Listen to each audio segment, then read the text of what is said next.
Bendición, Santo, El Conquistador, back with another video. So, as promised, let's see a historical figure named Latuá. Most likely originally Latuá, but with the accent Latuá. And like always, I have my notes. And yes, this is going to be a long video.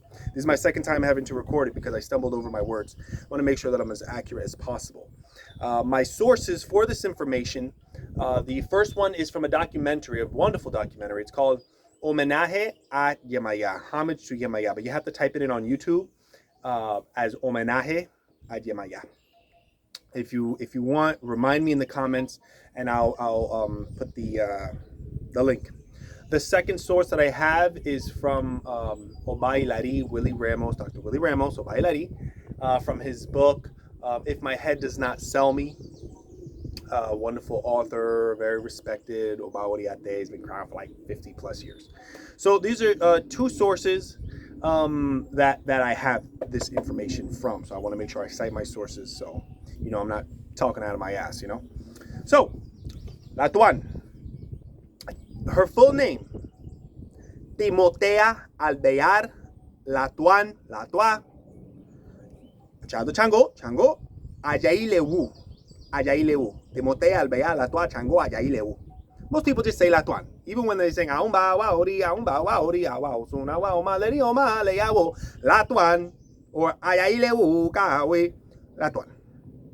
So this woman born circa, remember we're talking about people that didn't have paperwork, born circa 1844 and died either 1935 or 36. I believe it's 35. I have it in my notes somewhere. Okay, she is a major founder of Havana Ocha. She is one of three main architects of Havana Ocha. Of course, it's arguable that there's more. Ochulaibo, Apoto, and Ainayogbo, Yanyeto Lokun. I have it as three, okay? So these three main architects work side by side, Efuche, Obadime, and Latuá. So, and they worked in Havana to develop the standardized Havana style of initiation as we know it today. No pictures exist of Latuá.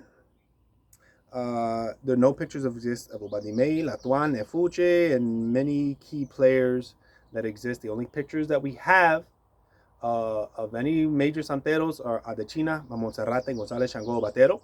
Check out the video if you haven't seen it already. There's many. The ones from the 1800s, we have basically nothing. Susana Cantero, we have a picture of. That's unfortunate. Let's see. Okay, but, so we're talking about pictures. So no pictures exist of her. Yet one 90-something-year-old santera describes, she's in that homenaje a yemaya. Get out of here. Describes Latuá as a very pretty, voluptuous woman. She says this in Spanish, and she also uses the word mulata. So we can take a estimated, just get a visual in our head of an overweight woman. Not as dark as like Akon, but not light as Beyonce. So I always like to just get a visual of a person. And in that artist rendering, as we'll see, get out of here. As we'll see, there's marks on the skin. That's the only information I can get of what this woman actually looked like. So you could put a face to a name. Latuá was Efuche's right hand and the Oriate of Havana. Between 1873 and 1915. If she died in 1935, I don't think she was doing much in 1934. We're talking about an old woman. So we could say, okay, between 1873 and, 1915, 1920, whenever she stopped being super active, because as an old woman, what the hell are you going to do, She would have stepped back from that role of Oriate, and would have been just an elder and had Obadime do more work. But she, in the beginning, with Efuche, when Efuche was alive, she died in 1903, Efuche was the Oriate. We know that Efuche died 1903. We know that Latuá was Efuche's exclusive Oriate for every single ocha that Efuche made. So for the Rama de Fuche, los millonarios, Latuán, her right hand, was the Oriate. La Po'ochan people said. When Efuche died, 1903, Havana became Latuán City. Latuán arrived in 1863 from what's believed to be Oyo, Nigeria. Now, it's arguable whether, where she came from, but we know that Havana Ocha is very Oyo-centric. And get out of here. Very Oyo-centric. Very Chango-centric. We know that Montserrat was Egbado-centric. So we assume that she's from Oyo because of how deep leaning towards Chango and the importance of Chango and the actual initiation, the seating of Santo on a person's head in Havana is very Oyo-centric. So it's believed that Latuán was from Oyo and arguably Efuche as well. Okay, so according to the documentary, Homenaje a Yemaya, Latuán was an emancipated, soon-to-be slave, meaning that she was taken from Nigeria and brought over to Cuba with the intention of being a working slave. The British at this time, we're talking about 1863, the British in this time already abolished slavery, was against slavery and the slave trade, and sanctioned or fined the slave traders, captains, participants, etc., for engaging in the slave trading practices. The Spanish, who were active in continuing slavery, therefore would try to avoid the English ships that patrolled the ocean in order to continue profiting from the slave trade. To put this into context, the British abolished slavery in 1833. Haiti was the first to abolish slavery in the New World in 1804, and Latuán slave ship was captured in 1863. But Cuba did not officially, meaning on paper, stop participating in the slave trade until 1867. Slavery in Cuba was not officially abolished in Cuba until 1886, by which point Ifa, Havana Ocha, Matanzas Ocha, by 1886, was in full swing and on the rise, while Espiritismo was still in its infancy. Let me, don't want to lose my spot. While Espiritismo was in its infancy and wouldn't be popular until around the 1920s, 1930s by white Cubans. Let's see. Okay, so the Congos of Palo and Abacuá. I'm not sure. I think it's Efi. I'm not sure. I don't want to butcher whatever the tribe that Abacuá comes from. But the Congo, the Palo, and Abacuá was popular in the 1800s, the late 1800s, 1880s, 1890s. But by 1900, 1910s, the Congos and the Abacuás had been a scapegoat. There's a whole long story about a scapegoat to a certain crime that involved rape, murder, and that it was related to Congo, Palo, and Abacuá, that they went underground and became more secretive than ever. It was later found out that this crime that the Congos and Abacuás were being scapegoat as, or committing, that it was all fake. They just needed a scapegoat. But I say this because this gave rise to santería being the #1 tradition in Cuba, and the Lucumí, as opposed to the Congo, as opposed to the Abacuá, whatever the name of their tribe is. The Lucumí became the #1 tribe in Cuba. But I digress. Just a little tidbit of information there. Latuán's ship was captured by the British in 1863. I'll say that again. Latuán's ship was captured when she was on the slave trip, was captured by the British in 1863. To put this into context, we know that the first Ocha took place, the first official Ocha, recorded Ocha, that we know of, took place in 1864 by Ma Montserrat. Let's see. Let's see. Okay, so Latuán's ship was captured by the British in 1863, who patrolled the seas for slave traders, or negreros. That's what they're called. The slave trader in Spanish is a negrero. Latuán's ship was commandeered and happened to be close to Cuba by the British. And so the ship was already close to Cuba, and the Spanish authorities, let's see, the captain of that ship was forced to hand over the slaves, including Latuán, to wealthy landowners so that they could receive education.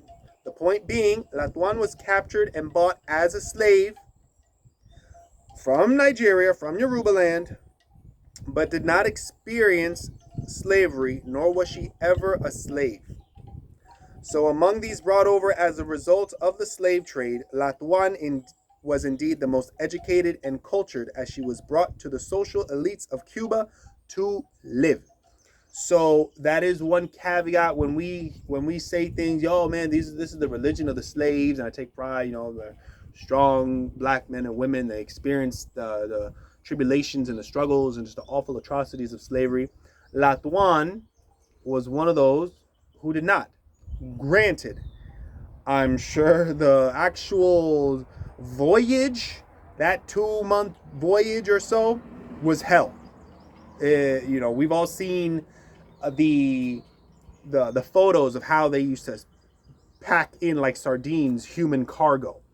So she was doomed to be a slave, but destiny had other plans for her. Let's see. So, blah, blah, blah. Okay, so she received education, lived amongst the social elites of Cuba. According to this documentary, Latuán was believed to have been initiated to Chango around the age of 13 in Nigeria, and as a teenager, she arrives in Cuba. And perhaps it was actually Efuche that made Santo to Latuán in Cuba, and Efuche saw Latuán as a daughter. So this whole idea that I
at 13 years old, she is the most important Oriate. Everything we have, most of everything we have, if Fuche laid the foundation of everything that we have in Ocha, Latuán built the house. If we put it like that, if we had the foundation, that's Efuche, and then Latuán built the house. And Efuche trusted Latuán to build the house because they worked side by side up until Efuche's death. It would have been working forever if they were still alive today. They would have been working side by side for another 100 years. So I found that Willie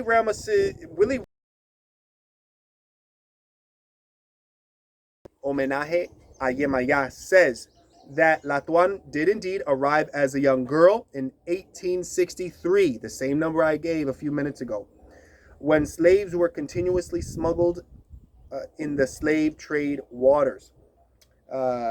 Very interesting. Willie Ramos gives an actual date, not just 1863, but it says we have a date, July 12th.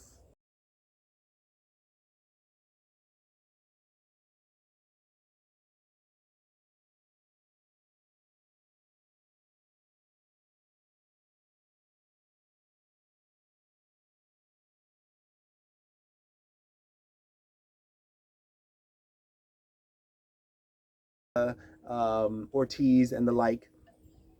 This researcher who promised to return the document after studying it for historical, for study, and never returned it to Latuán's family. So that's se fue. But it's not written here. But that document did turn up, and I can't remember exactly where it is. The book, if my head does not sell me, is a wonderful, wonderful book. It does give the details. And the historical document of Latuán's arrival on July 12th, 1863 does indeed exist. And there's pictures and information of it. I haven't seen it, but it's like literally it's in the index of the book. So it says like this information, and then it has a little number, and you have to go to the index, and it says where to find it. I personally haven't looked at it, but I'm sure it's amazing. And we have, yes, okay, so 1935. Latuán died February 5th. A car pass.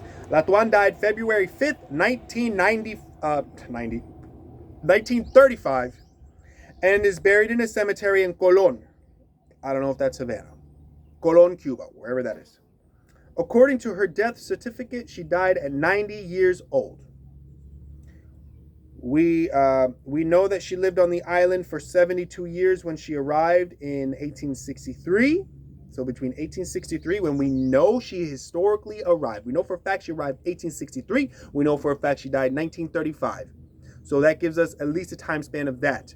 And then we have to add on to the estimated years, 13 years or so. So between 1863 and 1935, that's 72 years. And then we had to tack on when she, how old she actually was when she arrived. So, but this confirms that she was indeed a teenager upon her arrival. 12, 13, 14, 15, 16, in that range. It's amazing how long people lived back then. Willie argues that her, quote, her ritual knowledge was surely limited, and arguably her lukumi may have been as well, at least in comparison to that of the older Olorisha of the era, the 1860s. Continue the quote. The probability is that Latuán was initiated in Havana by Efuche or Teresita, Ariosa, and Yochun. Although Latuá and Efuche were so close that Latuán inherited the leadership of Efuche's Cabildo de Yegua after Efuche's death by 1907-ish, 1903, 1905, 1907. These numbers change, but at least we have actual dates for Latuán. Efuche, no. There's just the actual birth days and death days of some of these people fluctuate from source to source. Continuing on. The name of the family that was forced to take Latuá in after that ship, 1863, was Coronel Alvear, which is why Latuán's government name was Timotéa Alvear. That's one source of the Alvear number. As we'll see, it could have been her husband's name. But the source says, Willie Ramos' source says it's from the family that took her in. No different than slaves in the U.S. The slaves are going to take on the last name of the master to symbolize you come from this family, okay?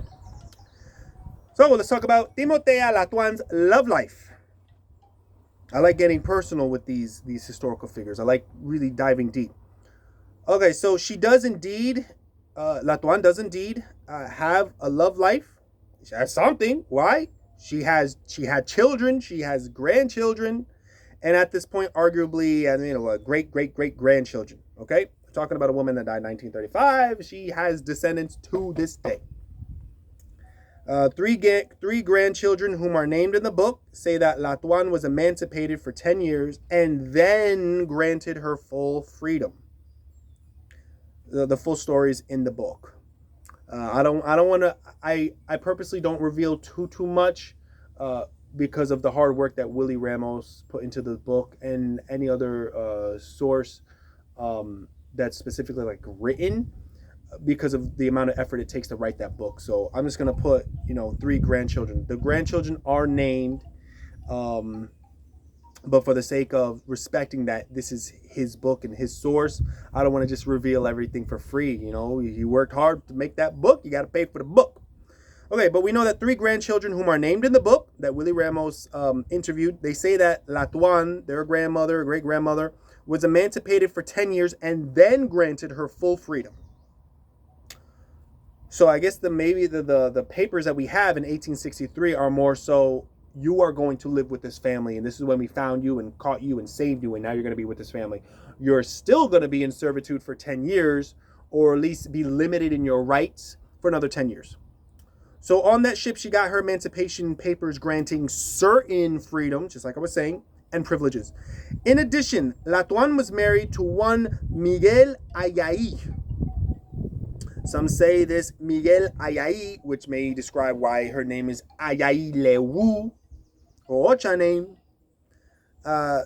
says he came from Sierra Leone or Lagos. By another source, it said Lagos. I can't remember the source. I've seen Sierra Leone or Lagos. Another source, David Brown, who's the author of Santería Enthroned. Wonderful, wonderful book. Says her husband was Evaristo Alvear, which explains the Alvear name. There are indeed conflicting stories. So a lot of times, you speak to your elder about these things, speak to your elder. You're going to get different sources telling you, no, it was this year this happened. No, it was this person got this name by this slaveholder and this happened. Me, when I do these videos and in my personal understanding of Ocha and everything, these historical figures and everything, I go in completely knowing that just because this person told me this and this person told me this instead, I'm not going to say which one is more correct. I can say, well, maybe this one's more likely. It's more likely that Efuche was not made to Ochosi, but more likely to Obatala, because the chances of being made to Ochosi was slim. But Willie Ramos, who a man I have high respect for, says she was made to Ochosi. I've read Obatala, I've seen Yewa, I've seen Ochosi. Which one is it? She's a historical figure. I don't know. Shit. What's more important is her contributions than which one she had crowned. But I digress. You get my point. I try to give the full picture, and you decide what it is you want to believe. Let's talk about her personal life. A little nugget of her was that Latuá was described as an avid reader and always started her day with the morning newspaper. She was proud of this accomplishment, and she boasted, I quote, and this is a quote from the grandchildren, "I may be a black Lukumi, but I know the 4 rules of literacy. I can read and write." And of course, this was said in Spanish. So she was a very proud woman. Something about her personal life that she could read and write. She was proud of it. And she would have been one of the few who were able to read and write. So even though Adechina and Mamonserrate and even Efuche were very well respected elders and all the people from San Jose 80, Latuá was special because we can assume that even though people like Adechina and whatnot and Efuche, they were elite. They were a part of the elite. They were respected. And we know that Efuche, the millonarios, they dressed nice and fancy. Efuche was a very classy woman. She did not dress in rags. That doesn't say anything about her ability to read and write. That doesn't say anything about her intelligence level at all. But Latuá was educated. And knowledge is power. So that's very interesting. And she was proud of being able to read and write. Latuá's contribution to Ocha. Efuche laid the foundation of Ocha in Havana. Efuche continued Let's see. Latuán was the oriate for most, if not all, of Efuche's ordination ceremonies. Latuán enforced for another 30 years after Efuche's death, or 33 if she died in 1903. Let's say she died in 1903. That seems to be the major consensus. Latuán enforced for another 33 years or so after Efuche's death all that Efuche had established and built as Orthodox Ocha. After Efuche's death, Latuán became the Queen of Havana. That's just the title that I put it. That's not a historical thing. People aren't saying Latuán is the Queen of Havana. That's just a me thing. And no initiations took place in Havana without the approval and knowledge of Latuán. No different than how Efuche ran things. Latuán was an oriate. There's still a misconception that only men can be oriate. Though in modern day, more people are getting to know the truth and are more open-minded. So just the idea that only men can be oriate is wrong. And I go on a tangent about that, but I scribbled that part out. But just Latuán, a female, was an oriate. It was Obadi Mei, continuing on, the next part. It was Obadi Mei that conducted Latuán's etutu, or itutu, as a lot of people say. And it can be strongly assumed that Latuán conducted Efuche's etutu along with Obadi Mei as her apprentice in 1903. Latuán and Efuche are the reason why all Havana lineage santeros have santo made today. Okay. I disagree with the idea that, okay, so this is now I'm getting more into personal things. But I'm gonna go back. So Latuán and Efuche are the reason why all of us in the Havana lineage. I'm Havana lineage. I'm Trapito, which is just a sub-rama of Pimienta. These two women are the reason why I have Ocho on my head today, which is why I include them in my Ibaye and Tunun and my Moyuba. So I think everybody should have Latuán in their Ibaye. Continuing on. Willie Ramos says that at 13, Latuán would have been most likely, and even this is echoed in the homenaje de Yemaya documentary, that Latuán would have been uneducated, and Willie even goes as far as to say even her lukumi may have not been up to par as a 13-year-old. I disagree with the idea that Latuán, even at 13 years old, was completely ignorant of Ocha, of Orisha, as the documentary and Willie Ramos present. Now, I could be wrong, because I'm just an outside looking in. I'm not an ethnographer. I haven't been around the block like Willie and these people doing documentaries and stuff, talking to elders and stuff. This is just my perspective. So I could be wrong, but there was no TV. There was no distractions like we have today. But just like in Nigeria and Cuba today, a lot of children in Nigeria to this day, a lot of children in Cuba till this day, from the time they can walk, live and breathe nothing but Ocha. Live and breathe nothing but Ifa. By the time they are, let me see. So, okay, so in the old days, and we're talking about the 1860s and whatnot, most were initiated as a baby anyway. We know that Josefa Herrera Eleguay Chubi, made in 1864, was made as an infant. That's how you have santeras that were like they had 50 plus years of santo by the time they were 50 years old. It was not uncommon to initiate infants, babies, toddlers, teenagers. So that was not uncommon. That's debatable for me. I personally disagree with the idea of crowning infants, but I'm coming from a 2024 where I think a person should choose or whatever. That shit didn't exist. Most people were crowned before they were like the age of 10. Or before, like by the age of 15, most people were crowned. A lot of people were crowned as babies. Okay, so if you're crowned as a baby, by like 10 years old, by 20 years old, a lot of these people would be able to run circles around some santeros today that have 20 plus years of Ocha made, because that's all the person knows. And this still exists today. So I like to think that Efuche was not starting off with a blank canvas, as what it seems that Willie and the documentary was came off as, like, to me, that Efuche was working with a completely blank canvas as she took Latuán under her wing. Latuán is from Oyo, most likely. And she would have witnessed, I imagine she would have witnessed a lot of ceremonies in the city of Chango.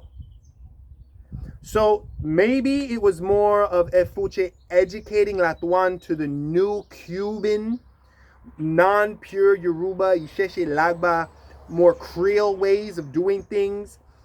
Maybe like, look, little Latuán, I know this is how things are done back home, but we live on this island now. Welcome to Cuba, where we have different plants, different resources. And the Creoles, like Obadime, the Creoles that are born in Cuba, they don't know what it's like to be back home in Nigeria, but you and me do. But things are different now. But the Creoles that live on this island, they don't know about Yoruba land proper. They don't know how things are done. So we got to move with the times and adapt and implement new elements. And those new elements were implemented by Efuche. So that's what I'm thinking. That Latuán was, the documentary says, oh, what's a 13-year-old thinking about? They just want to throw rocks and stuff and play. But if we go back in time, there was no TVs. People, like, when it came to religion, people lived and breathed and ate religion. And then some say that she was actually like a queen in Yoruba land or something. I don't know. That she was a dignitary of sorts, an important person. And so even more so, she wasn't coming from a farm. She wasn't a farmer's daughter or something. Like, she would have been very educated in the religious practices. So I don't understand this idea that she came completely ignorant and that Efuche had to mold her from scratch. I don't think she was molded from scratch for a blank canvas. Number two, Willie says that Latuán had to learn Lukumi. There's a quote. I don't want to misquote him.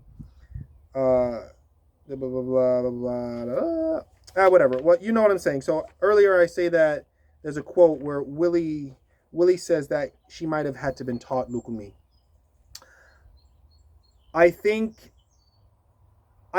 perhaps he means that Willie, I don't want to put words in the man's mouth, but I think he should have stated that maybe Efuche needed to bring Latuán up to speed to the new broken Cuban Lukumi for Latuán to learn, because surely at 13 years old, Latuán, like Efuche, like Mamon Serrate, like Adechina, like many of those people from the 1860s that came from Nigeria, they would have been speaking pure, fluent Yoruba.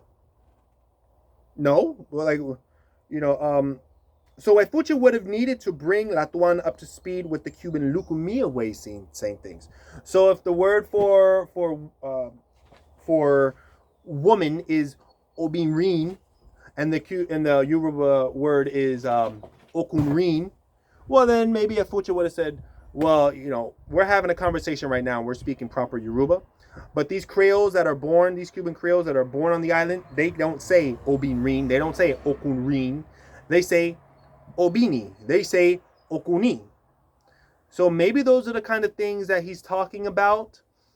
But a 13-year-old Latuán would have been fluent in pure Yoruba and speaking fluent pure Yoruba to Efuche and to all of the people from San Jose Ochenta. So I don't understand this idea that she was a blank canvas, that she knew nothing about Ocha, that she knew nothing about ceremony, and that she had to learn Lukumi. Well, she would have been a pure Yoruba speaker. Let me pause the video. Okay, yeah, so I checked my notes, and that is it. Let me know what you guys think in the comments below. I know this is a crazy long video, but there's a lot of information that I wanted to present. These videos, especially in English, don't exist, but even in Spanish, just talking about these historical figures that I've checked, they don't exist, and at least not to this degree. When I do these videos, I put a lot of effort, a lot of love, a lot of time into making sure that what it is I present to you is accurate and just accurate, so that no one could say, yo, El Conquistador don't know what the hell he's talking about. No, I gotta cite my sources. I gotta let you know what's good, So if you made it this far, thank you. I wanted to get this video out the way because I have something new in the process that I really want to kick off the ground and get started. So I hope you enjoyed this video. Ibaye la nu Timotéa Albayar, Chango, Ajaílewú, Latuá, Ibaye. She's definitely in my Ibaye. And God bless you. Lucy Progreso. Allá. Bendición.